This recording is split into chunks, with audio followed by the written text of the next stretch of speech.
What is up? After my tour around Ella today, I decided to grab an Uber and come to Yala National Park, and I'm in my room now, right outside the park entrance.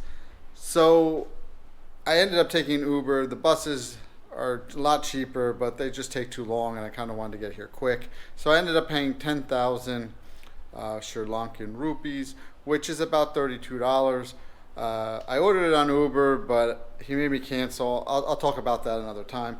So this is the room I got. I paid 5,000, which is about $16.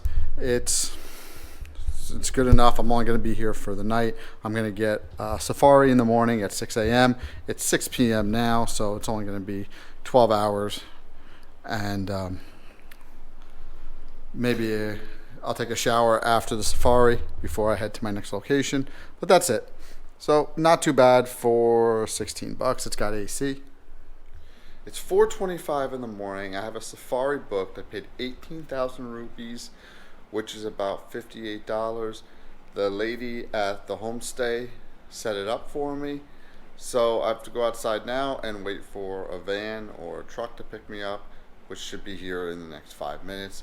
It comes with entrance to the park, the vehicle, and breakfast. So let's go see what kind of animals are on the safari. I was picked up about 5 o'clock in the morning. There were a few other people on the tour.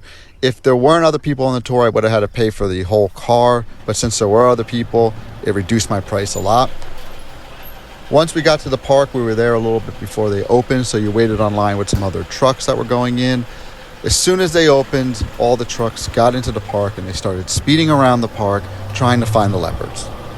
When I ordered my Uber from Ella to Yala National Park, the driver accepted my ride, and then he made me stand there for like 40 minutes, even though he was only about a 2-minute drive away. He kept calling me and calling me. I answered the phone a few times, but his English wasn't very good, so he couldn't understand what I was saying. After about 30 or 40 minutes of going back and forth with phone calls and texts, he finally came. He asked me to cancel the order and pay cash. That was fine. When we got to the town, he was giving me a hard time about the hotel that I had picked from bookings.com, said it didn't have a driver's room. He was trying to stay with me for the next couple days and drive me around. I kept telling him that wasn't necessary. I didn't want that. As you can see, there are all these trucks, and we're all going to the same spots, a couple of watering holes where we stared at them for 20 minutes to a half an hour, hoping to see a leopard. We never found one, but here is where we stared at for at least 25 minutes. Every Uber I took in Sri Lanka, they either took my number or gave me their number, and they tried to stick with me and drive me around the whole country. I didn't really want that, so I didn't do that, but it was common, and I think it happened to me 3 or 4 times. After we looked for the leopards for about a half hour, 45 minutes, we started going to other areas and looking at other animals. As you can see, some deer and some water buffalo. Now we will try find the crocodile. Okay.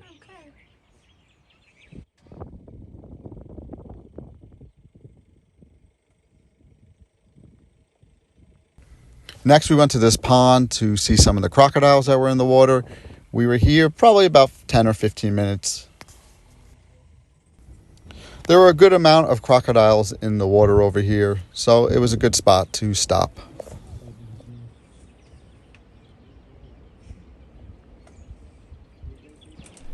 We never found any leopards. I don't think we'll find any now. It's 9:30 in the morning. I don't know how much longer the safari goes. We just stopped and had some breakfast, and I'm just taking a little walk down by this little river.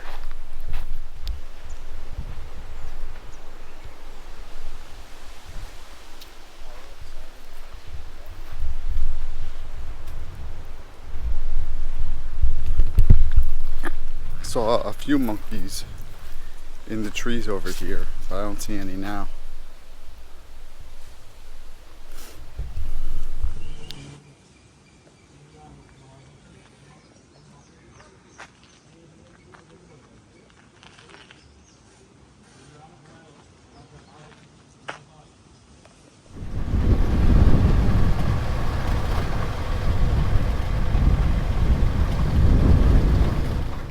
After we ate breakfast and took a little break, we ended up going back around the park and seeing more animals, but it was more of the same. There wasn't a big variety. You saw a lot of water buffaloes and deer.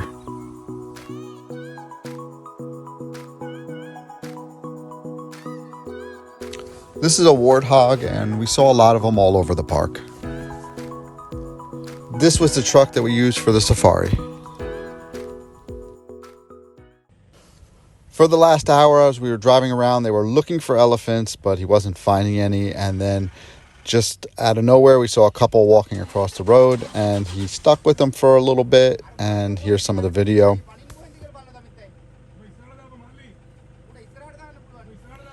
The truck I was in was the first one at these elephants, but it quickly drew a crowd of a bunch of other trucks.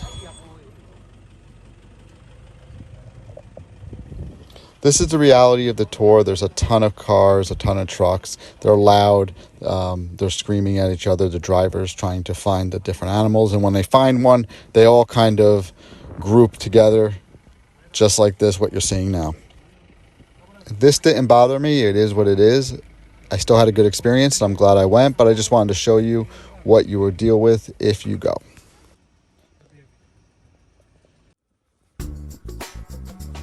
I thought this was a really cool experience. I've never been on a safari like this before. I'm sure the ones in Africa are cooler, but this was still very good. I'm glad I went. After the tour, the driver took us all back to our different hotels, and I grabbed an Uber and I went to my next location, which is the beach. That's where the next video will be coming from. That's it for this video. Thanks for watching. See you soon.